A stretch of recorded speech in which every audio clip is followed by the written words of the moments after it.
Bab mengelola konflik keluarga.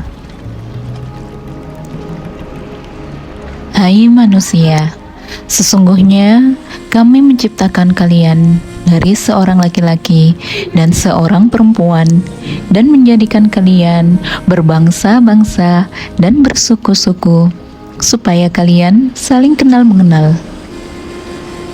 Sesungguhnya orang yang paling mulia di antara kalian di sisi Allah ialah orang yang paling takwa di antara kalian. Sesungguhnya Allah Maha Mengetahui lagi Maha Mengenal. Quran Surat Al-Hujurat ayat 13. Keragaman adalah hal yang lumrah sebagai anugerah Tuhan. Begitu pula keragaman dalam keluarga. Pasangan suami istri adalah dua orang yang lahir, tumbuh, dan berkembang dari keluarga dan lingkungan yang berbeda. Masing-masing memiliki kebiasaan, cara pandang, perilaku, dan perangai yang berbeda-beda pula. Saat menikah, karakter, cara pandang, dan kebiasaan tersebut sudah hampir jadi. Namun, bukan berarti tidak dapat berubah ke arah yang lebih baik. Kondisi damai dalam keluarga bukan berarti suatu keluarga tidak ada persoalan, tetapi berarti kondisi di mana keluarga tersebut mampu menyelesaikan persoalan. Masalah dalam keluarga akan selalu hadir dalam bentuk dan kondisi yang berubah-ubah dalam setiap tahapan perubahan di dalam perkawinan. Sebagaimana telah dijelaskan di bab dinamika perkawinan. Menghadapi persoalan keluarga juga menjadi proses pembelajaran menuju kematangan, agar pasangan lebih bijak dalam menghadapi masalah. Karena itu, pasangan suami istri sebaiknya memiliki keterampilan dalam mengelola masalah atau konflik. Bab ini akan membahas bagaimana keluarga mengelola konflik. Dilanjutkan dengan membahas tentang bagaimana mengelola perbedaan, sumber-sumber konflik yang biasanya hadir dalam keluarga, dan manajemen konflik yang efektif agar dapat menyelesaikan konflik. Akan dibahas pula bagaimana sikap-sikap negatif yang dapat memperkeruh konflik dan praktek meminimalisir konflik. Mengelola perbedaan.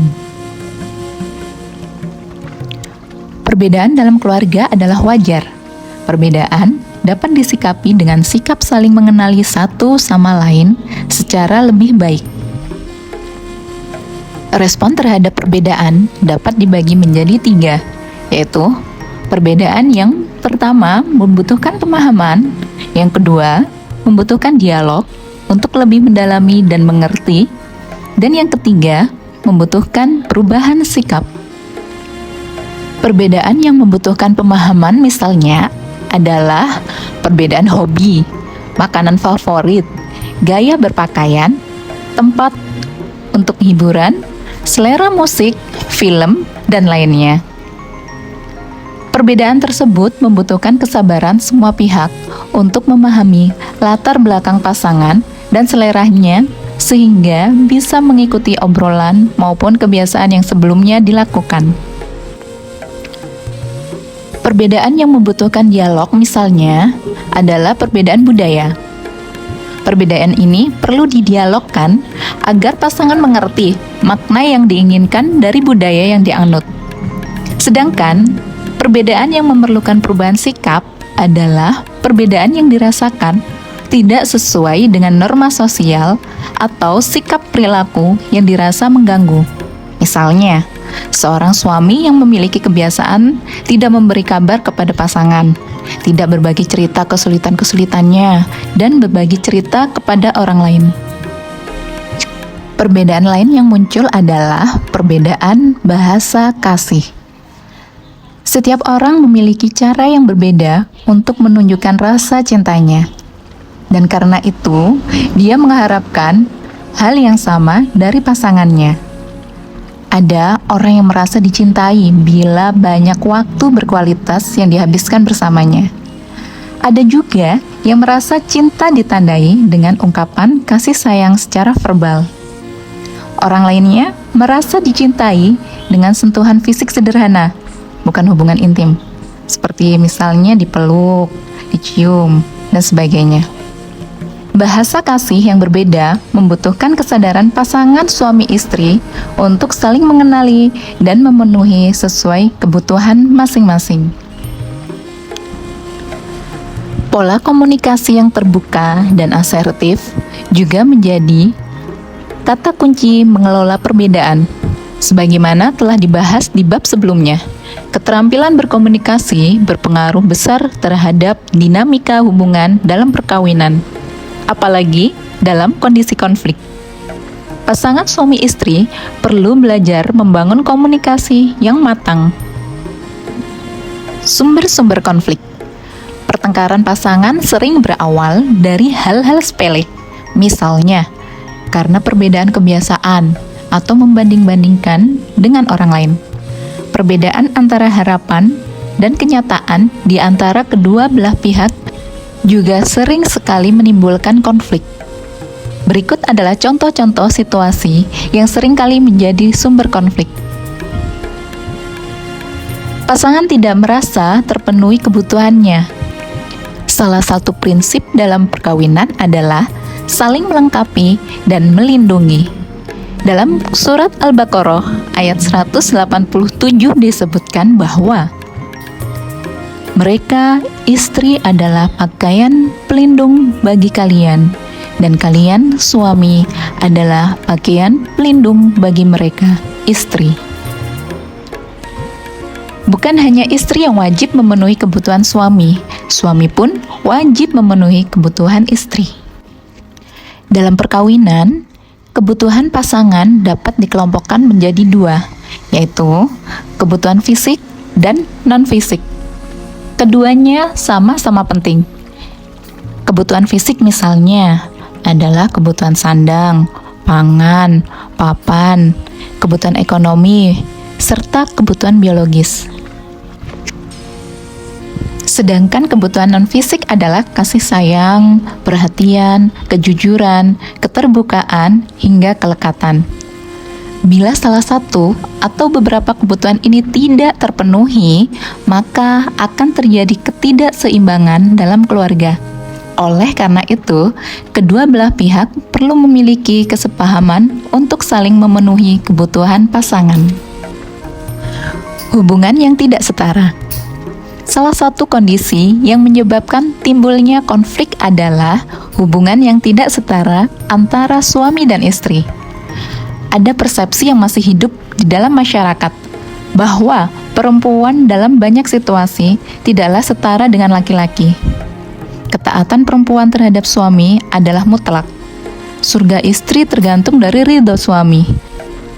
Oleh karenanya, izin suami bagi seorang istri adalah mutlak.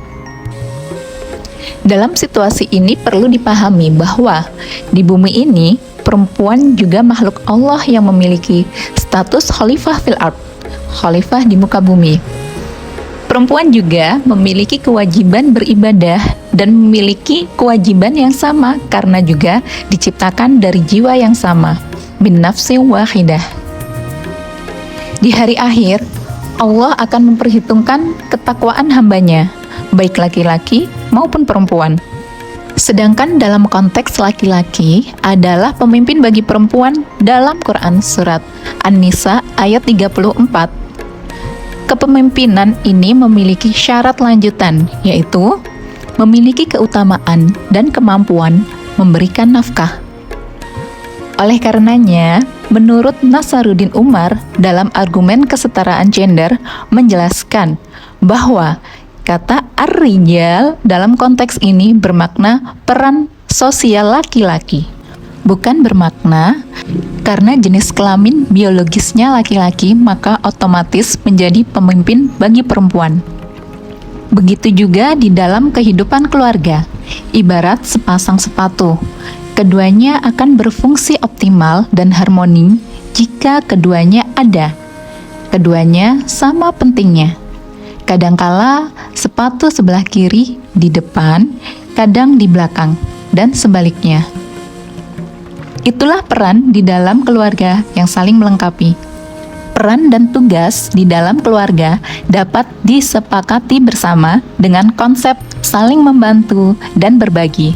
Misalnya, ketika istri menyiapkan makanan, maka suami yang mengasuh anak dan membersihkan rumah. Ketika istri menemani anak belajar, suami yang menyiapkan makan malam. Ketika istri sudah sangat kelelahan, maka suami melakukan tugas-tugas rumah tangga dan sebaliknya. Konsep saling yang bermakna kesetaraan dalam praktek kehidupan keluarga akan sangat bermanfaat untuk menjaga hubungan suami istri. Masing-masing pasangan bertanggung jawab agar perilaku mereka menimbulkan respon positif pasangannya. Di antaranya dengan tidak merendahkan pasangan, saling menghormati, dan menempatkannya setara dengan kita. Perbedaan budaya. Ini adalah salah satu sumber konflik yang sering terjadi di masyarakat. Budaya menyangkut bahasa, tata cara, adat, cara berpakaian, makanan, dan kebiasaan. Pasangan bisa jadi berasal dari dua budaya dan suku berbeda yang dapat menimbulkan penerimaan atau persepsi berbeda. Perbedaan budaya yang dipraktekkan dalam sebuah keluarga baru tentu membutuhkan penyesuaian. Budaya yang dipraktikkan oleh suami di keluarga barunya yang biasa ia lakukan di rumah orang tuanya belum tentu diterima secara baik-baik begitu saja oleh pasangannya. Begitupun sebaliknya. Misalnya, seorang perempuan Jawa menikah dengan laki-laki Sunda. Istri ingin menghormati suaminya dengan menggunakan bahasa Jawa kromo untuk mempersilahkan suaminya makan dengan mengucapkan "Monggo dahar", dalam arti "mari makan". Keluarga suami langsung tersinggung karena dahar dalam bahasa Jawa adalah untuk mereka yang lebih tua. Sedangkan dalam bahasa Sunda justru sebaliknya, digunakan untuk orang yang lebih muda sehingga bisa menyinggung perasaan keluarga suami. Praktek kebiasaan perilaku suami dan istri juga dapat menjadi sumber konflik. Berikut contoh-contoh kebiasaan dan perilaku yang berpotensi menjadi konflik. Kebiasaan istri sangat tertib dalam hal menyimpan barang-barang, meletakkan sesuatu pada tempatnya. Sedangkan kebiasaan suami sangat cuek dalam hal meletakkan barang. Kebiasaan istri ingin membicarakan semua persoalan dan kejadian terkait keluarga yang dialami. Sedangkan kebiasaan suami lebih sedikit bicara dan tidak membuka pembicaraan jika tidak ditanya. Kebiasaan istri ingin setiap minggu diajak jalan-jalan dan menghabiskan waktu berdua. Sedangkan kebiasaan suami ingin olahraga dan rehat saja saat di akhir pekan. Proses adaptasi budaya dan kebiasaan-kebiasaan membutuhkan waktu dan cara penyikapan. Pasangan suami istri perlu menjaga keseimbangan antara keberanian dan tenggang rasa, yakni keberanian untuk menyampaikan pendapat dan tentang kebiasaan yang diharapkan, dan tenggang rasa terhadap kebutuhan masing-masing. Dengan demikian, tidak ada pihak yang merasa menang sendiri. Peran dan tanggung jawab. Pasangan yang baru menikah mengalami perubahan peran dan tanggung jawab. Peran dan tanggung jawab di dalam keluarga bersifat dinamis. Perubahan situasi di dalam rumah semestinya juga diikuti dengan perubahan peran dan tanggung jawab pasangan. Komunikasi dan keterbukaan dalam dinamika pembagian peran dan tanggung jawab penting dilakukan agar potensi konflik dalam kehidupan keluarga dapat dikurangi. Seringkali pasangan suami istri saling mengira dan berharap bahwa pasangan akan mengerti kebutuhannya tanpa diberitahu. Begitu juga pasangan mengira bahwa karena tidak ada permintaan, maka ia merasa bahwa semuanya berjalan baik-baik saja. Padahal Perubahan keluarga mensyaratkan komunikasi terus-menerus agar kehidupan keluarga berjalan normal. Berikut situasi perubahan peran dan tanggung jawab yang terjadi setelah berkeluarga. Saat kondisi keluarga masih lajang, maka peran kita adalah sebagai anak. Tanggung jawab hanya mengurusi dan memenuhi kebutuhan diri sendiri. Praktiknya, mengurusi diri sendiri, mengurusi adik dan keluarga. Saat kondisi keluarga menjadi pasangan baru, peran kita adalah sebagai suami atau istri. Tanggung jawabnya menjalankan kewajiban sebagai suami dan istri, nafkah untuk berdua. Praktik, beradaptasi dengan situasi baru. Kondisi keluarga pasangan menikah, hamil, perannya adalah sebagai suami istri dan juga calon orang tua. Tanggung jawabnya bertambah menjadi calon orang tua, menyiapkan persalinan.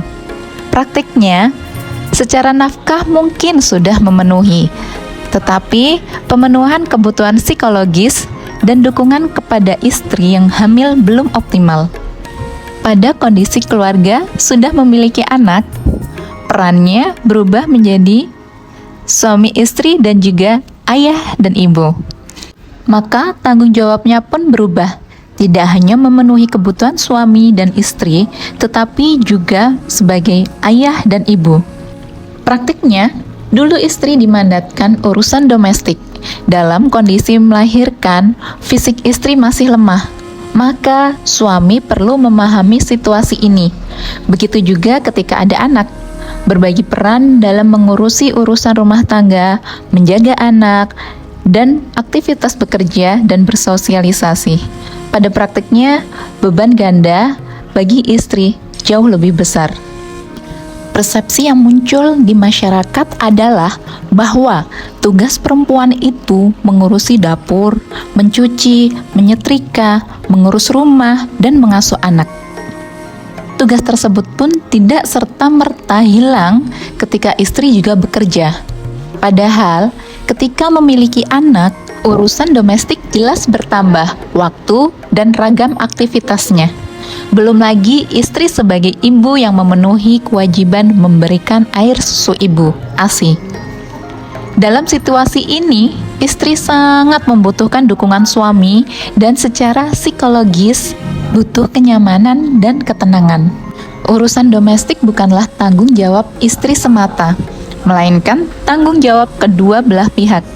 Suami dan istri perlu berkomunikasi dan bersepakat tentang pembagian peran dan tanggung jawab. Jika pasangan tidak berkomunikasi dan menyepakati pembagian peran dan tanggung jawab, pihak istri misalnya tentu akan merasakan kelelahan yang luar biasa. Kondisi ini dapat berdampak pada proses pengasuhan kepada anak. Pengasuhan anak dan pendidikannya juga bukanlah tanggung jawab istri semata. Kisah Luqman yang menjadi salah satu nama surat dalam Al-Quran adalah bukti bahwa pengasuhan dan pendidikan anak juga menjadi tanggung jawab laki-laki. Seorang anak pun membutuhkan ayah dan ibunya sekaligus. Surat An-Nisa ayat 9 mengingatkan bahwa setiap orang, baik laki-laki maupun perempuan, jangan sampai meninggalkan generasi penerus yang lemah. Nabi Muhammad pun mencontohkan bagaimana menggendong dan mengasuh anak yang jarang dilakukan oleh masyarakatnya. Pemaknaan kata nusyus sering didasarkan pada pemahaman peran dan tanggung jawab secara parsial. Nusyus sering dimaknai pembangkangan atas kewajiban istri untuk taat pada perintah suami. Ketidaktaatan ini sering dipakai sebagai pembenaran ingkarnya suami atas kewajiban-kewajibannya. Padahal, nusyus pun dapat berlaku bagi suami maupun istri jika dilihat dari konteks bahwa suami dan istri punya peran dan tanggung jawab yang saling melengkapi dalam tugas-tugas rumah tangga, sehingga nusyus bermakna pembangkangan suami atau istri pada kewajiban perkawinan mereka. Manajemen konflik. Dalam menyelesaikan masalah di dalam keluarga, salah satu prinsip yang perlu menjadi pedoman adalah muasyarah bil ma'ruf atau memperlakukan pasangan dengan sopan. Dalam Quran surat An-Nisa ayat 19 terdapat perintah, "Pergaulilah istri-istrimu dengan sopan, dan apabila kamu membenci mereka, maka jangan putuskan tali perkawinan. Karena boleh jadi kamu membenci sesuatu, tetapi Allah menjadikan padanya di balik itu kebaikan yang banyak." Prinsip ini mengajarkan bahwa suami istri mesti memperlakukan pasangannya dengan sopan, meskipun ketika suatu hal timbul rasa benci. Persoalan mendasar para pasangan adalah ketidakpahaman dalam mengatasi konflik. Bagian ini akan menjelaskan cara pandang terhadap konflik, bagaimana proses negosiasi dan mediasi, cara pandang terhadap konflik dan prinsip penyelesaian masalah. Sebagian pasangan suami istri jarang mengetahui bagaimana sesungguhnya cara mereka menyelesaikan konflik. Mereka menyelesaikan masalah secara natural saja. Persoalan ada yang dihadapi, dibiarkan, ada pula yang didiamkan. Padahal, jika didiamkan saja, maka konflik tersebut akan menjadi masalah yang lebih besar. Cara pandang terhadap konflik akan mempengaruhi apakah pasangan akan menyelesaikan atau tidak tegas dalam menghadapi konflik. Ada 3 cara pandang terhadap konflik: negatif, positif, dan progresif. Konflik dianggap sebagai sesuatu yang negatif dan merugikan sehingga perlu dihindari. Pandangan positif melihat konflik sebagai sebuah keniscayaan atau lumrah, sedangkan pandangan progresif menganggap bahwa konflik juga dibutuhkan untuk melakukan dinamisasi perubahan. Cara pandang progresif ini yang semestinya dilestarikan dalam kehidupan suami istri. Menurut Lestari dalam psikologi keluarga, konflik akan menjadi destruktif atau merusak jika pasangan yang mengalami konflik memiliki perspektif negatif terhadap konflik, perasaan marah, dan penyelesaian oleh waktu. Perspektif negatif terhadap konflik akan menyebabkan orang yang sedang menghadapi konflik cenderung menghindari konflik, tidak tuntas dalam menyelesaikan masalah, dan menganggap konflik sebagai problem. Marah ketika mengalami konflik adalah hal yang lumrah dan alamiah. Namun, harus disadari bahwa marah adalah situasi yang harus dikendalikan, diatasi, dan dapat diubah. Sedangkan orang yang memandang masalahnya akan selesai seiring berjalannya waktu justru sedang menanam bom waktu, karena masalah tidak akan pernah selesai jika didiamkan. Menurut Gomulya dalam Problem Solving and Decision Making for Improvement, terdapat 5 tipe manusia dalam menghadapi masalah, yaitu pemimpi, cepat bereaksi, pengeluh, pengkritik, dan pemecah masalah. Tipe pemimpi suka mengawang-awang, senang mencetuskan ide, tetapi tidak mengambil tindakan. Kedua, tipe cepat bereaksi bukanlah tipe yang tidak berani menghadapi masalah. Sisi positifnya tipe ini adalah bertindak secara cepat, tetapi tipe ini masih mengedepankan kerja keras agar masalah cepat selesai dibandingkan dengan kerja cerdas. Ketiga, tipe pengeluh adalah orang yang cepat menyerah ketika menghadapi masalah, merasa tidak mampu menghadapi masalah, dan tipe ini sulit untuk menyelesaikan masalah. Selanjutnya yaitu tipe pengkritik, senang sekali mengkritik, menunjukkan kelemahan, dan menyalahkan orang lain, sedangkan ia sendiri tidak pernah berani mengambil tanggung jawab menyelesaikan masalah. Terakhir, tipe pemecah masalah melihat masalah sebagai peluang untuk situasi yang jauh lebih baik.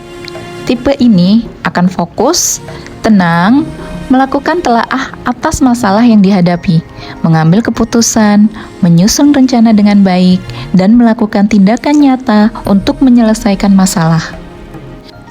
Ketika menyelesaikan masalah, ada 3 prinsip yang perlu menjadi pedoman.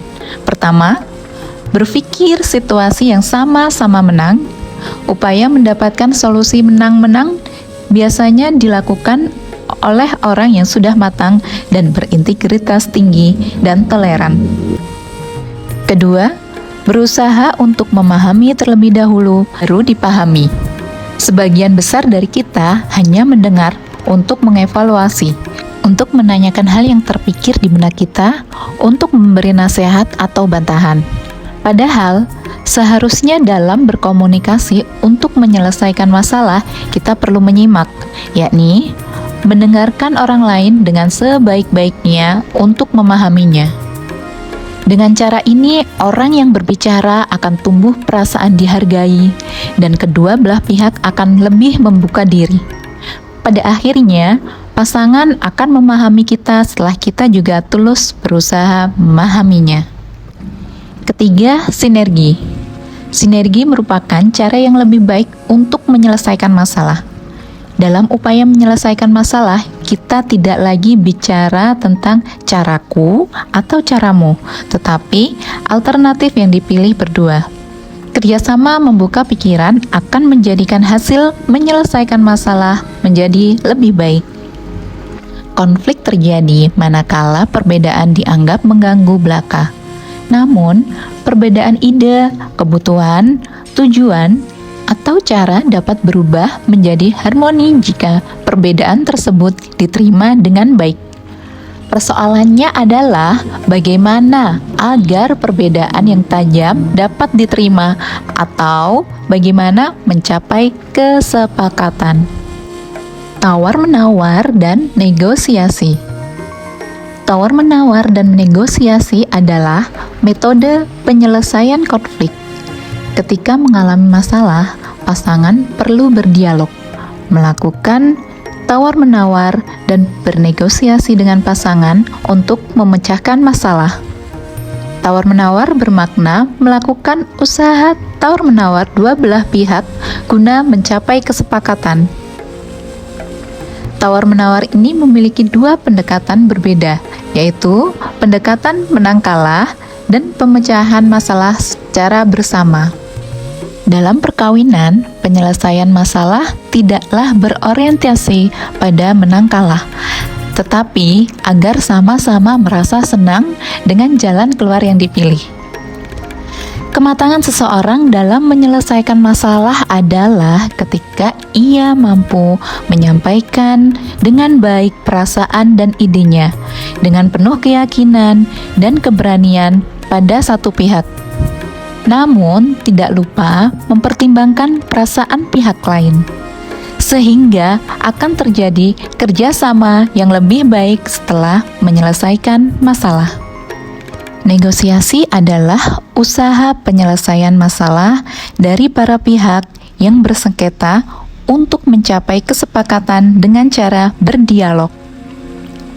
Negosiasi memiliki prinsip antara lain adanya tujuan yang jelas, posisi kedua belah pihak yang setara, adanya komunikasi 2 arah tanpa merasa tertekan, serta mengutamakan kerjasama dan bukan menang kalah. Ada 5 gaya negosiasi, yaitu bersaing, menghindari, bersinergi, mengakomodasi, dan berkompromi. Jika pasangan bersaing, maka ketika menghadapi masalah yang diharapkan adalah menang kalah. Padahal, menyelesaikan masalah tidak berorientasi pada kemenangan salah satu pihak.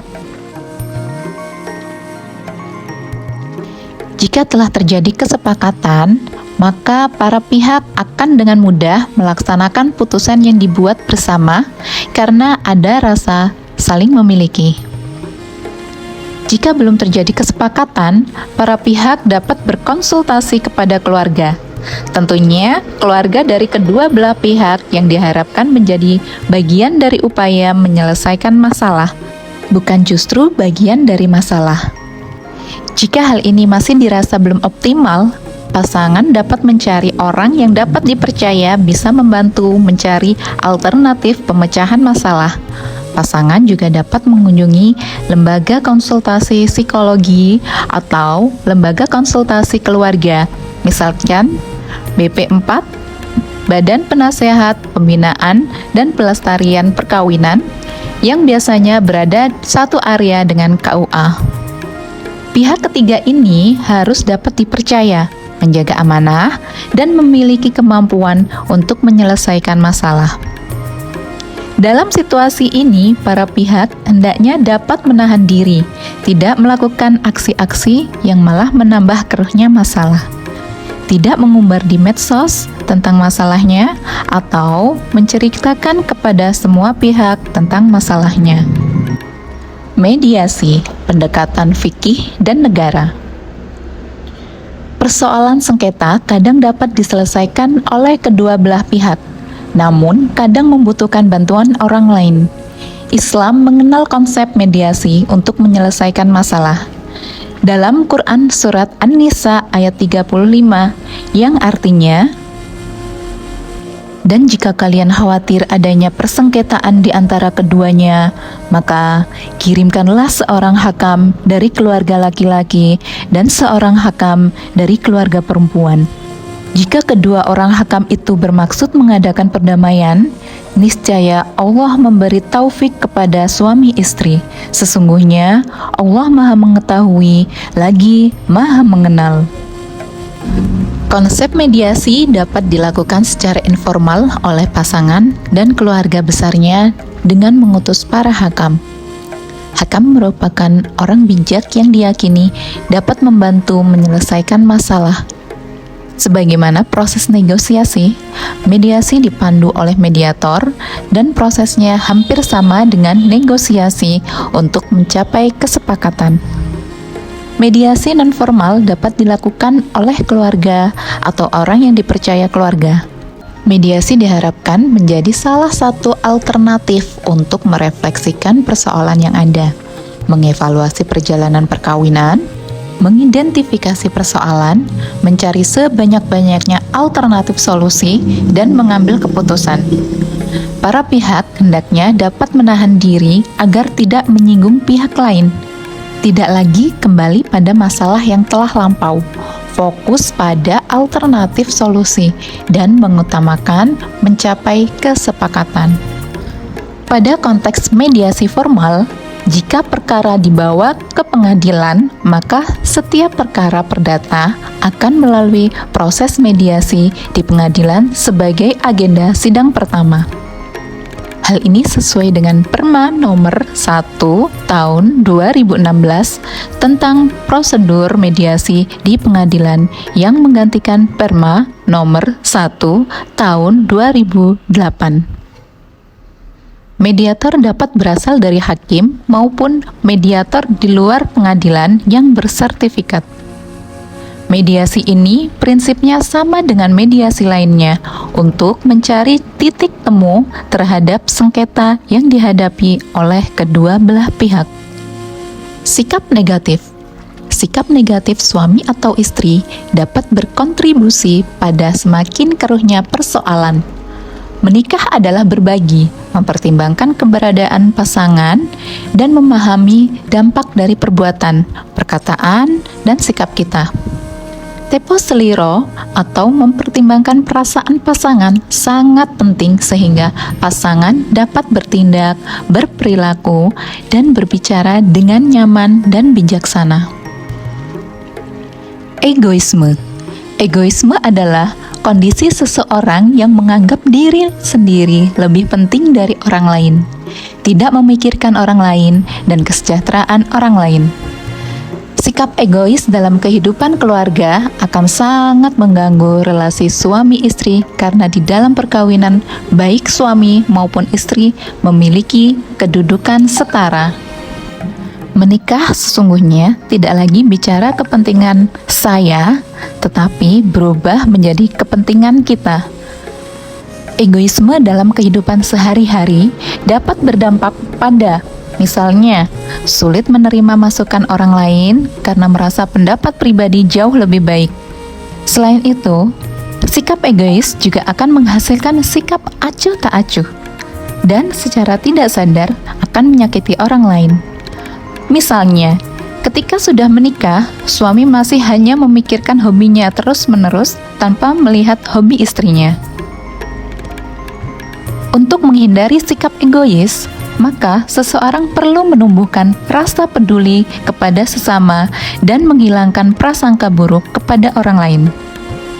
Pasangan perlu menghindari membandingkan diri dengan orang lain agar tidak tumbuh sikap iri dan bersabar dalam menyikapi masalah.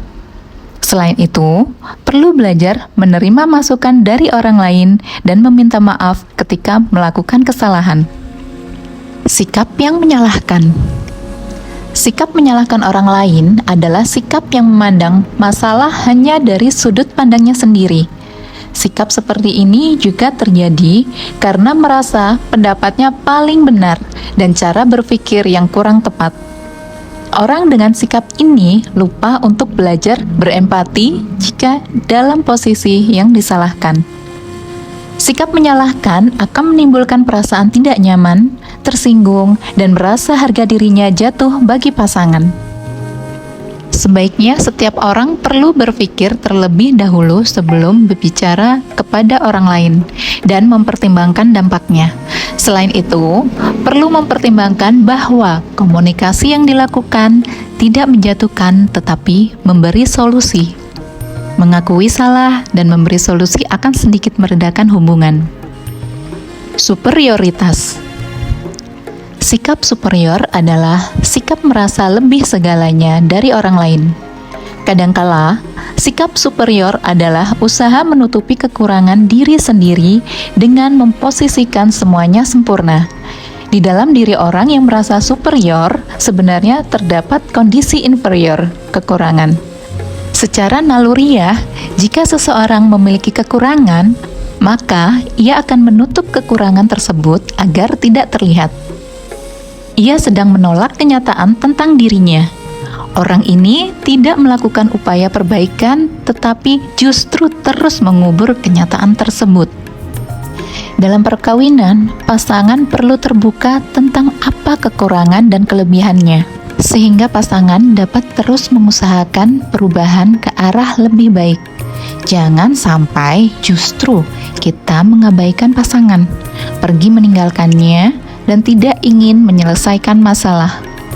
Ketika ini terjadi, lonceng konflik besar sedang terjadi. Menghakimi, judging. Kadangkala kita terjebak untuk secara spontan menghakimi pasangan tanpa bertanya dan merunut apa yang sedang terjadi. Kita dengan mudah memvonis seseorang dengan label tertentu, sesuatu, atau menuduh sesuatu. Menghakimi seperti ini mendatangkan kepuasan bagi pelaku, namun bagi pasangan, hal ini sangat menyinggung perasaan dan menjatuhkan harga dirinya. Menghakimi adalah bentuk pola komunikasi dan respon yang sangat ceroboh. Ibarat menembak, kita tidak tahu kemana kita akan menembak dan tidak berpikir jangka panjang atas dampaknya. Sebaiknya pasangan memberikan masukan dengan tujuan mencari solusi, bukan untuk semata-mata menghakimi. Contoh-contoh mengelola konflik.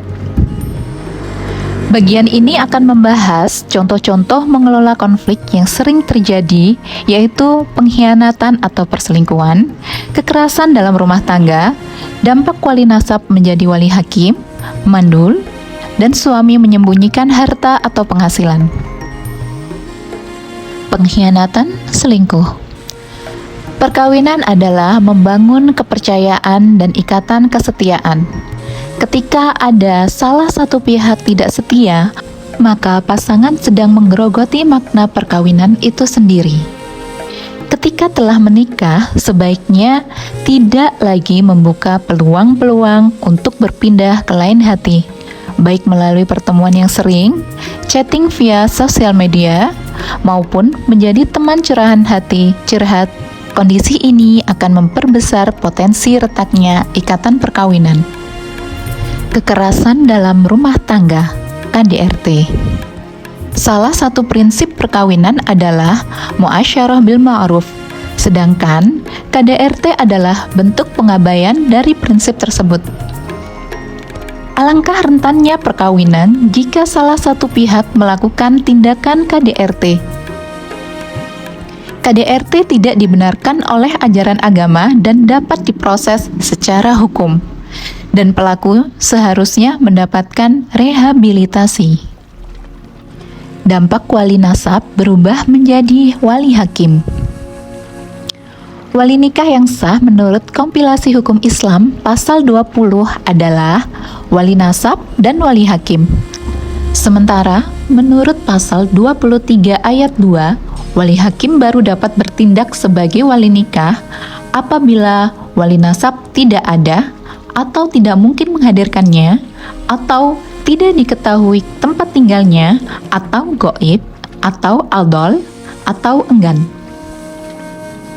Beberapa kasus yang terjadi ketika wali nasab dipindahkan ke wali hakim adalah karena dispensasi nikah akibat kehamilan yang tidak diinginkan dan perkawinan yang tidak direstui orang tua. Sebagaimana dijelaskan oleh Fatimah dalam Perempuan sebagai Anak dan hak-haknya dalam perkawinan. Dampak yang sering ditimbulkan adalah relasi keluarga tersebut dengan keluarga besar. Perasaan terbuang dan tidak diterima di dalam keluarga berpotensi mengganggu kehidupan harmoni keluarga. Sebaliknya, relasi kuat dan harmoni dengan keluarga besar akan menguatkan pula keluarga tersebut. Jika ini terjadi, pasangan perlu tetap mengupayakan menjaga hubungan baik dengan orang tua.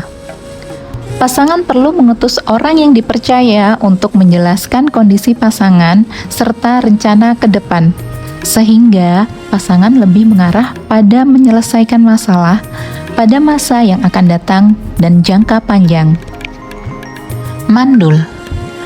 Mandul seringkali dijadikan alasan untuk bercerai.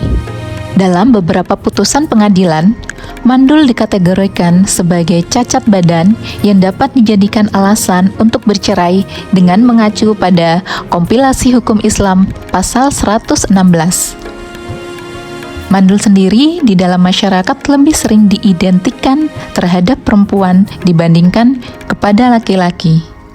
Padahal, mandul dapat terjadi pada perempuan maupun laki-laki. Menurut Nur Laila dalam perceraian karena istri mandul, pada praktik perceraian, putusan terkait mandul jarang menjadi satu-satunya faktor penyebab perceraian. Namun, perlu dipahami bahwa pada prinsipnya keluarga tidak selalu bermakna harus ada anak. Meskipun kelahiran anak itu memang diharapkan dan dapat menjadi pelengkap kebahagiaan keluarga. Kearifan dan musyawarah dalam menyelesaikan masalah ini menjadi sangat penting. Suami menyembunyikan harta atau penghasilan. Saling terbuka akan sangat menguatkan ikatan perkawinan, termasuk di dalamnya terbuka dalam hal penghasilan. Ketidakjujuran pasangan akan penghasilannya seringkali menimbulkan banyak kecurigaan. Misalnya egois, mementingkan urusan keluarga besarnya, apa mungkin punya perempuan lain. Kondisi ini sangatlah tidak sehat dalam ikatan perkawinan, sehingga keluarga ini sangat rentan untuk mengalami konflik. Pengelolaan keuangan dan keterbukaan penghasilan antar pasangan menjadi salah satu kunci keharmonisan keluarga.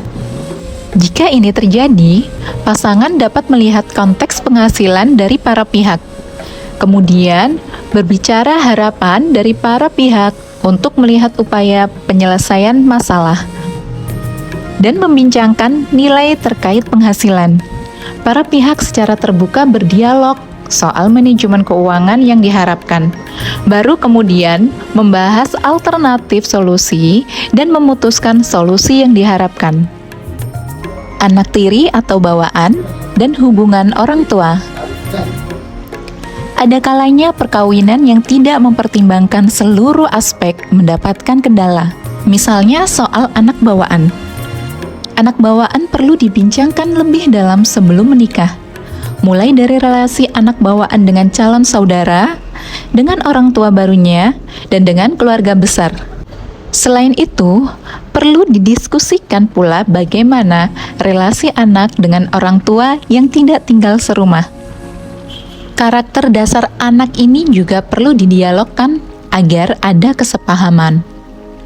Pada perkawinan kedua, kadangkala hal ini lupa dibincangkan, padahal anak bawaan ini merupakan paket tak terpisahkan. Untuk para pihak yang berkaitan dengan ini, perlu membuat kesepakatan dengan para pihak inti, yaitu orang tua dan orang tua baru. Dengan demikian, resiko tidak nyaman pada anak menjadi lebih rendah. Kemungkinan perceraian. Bagaimana jika pasangan berpikir tentang menyelesaikan masalah dengan bercerai?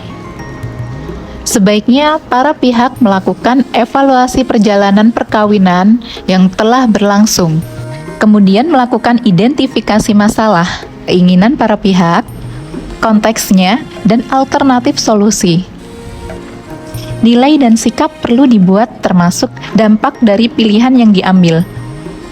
Para pihak tetap perlu membuka diri untuk melakukan konsultasi dengan pihak ketiga, juga untuk meminta pertimbangan dari pihak ketiga. Pasangan perlu mempertimbangkan secara matang kelebihan dan kekurangannya, dan pilihan yang diambil sebaiknya tidak dalam keadaan marah dan emosi.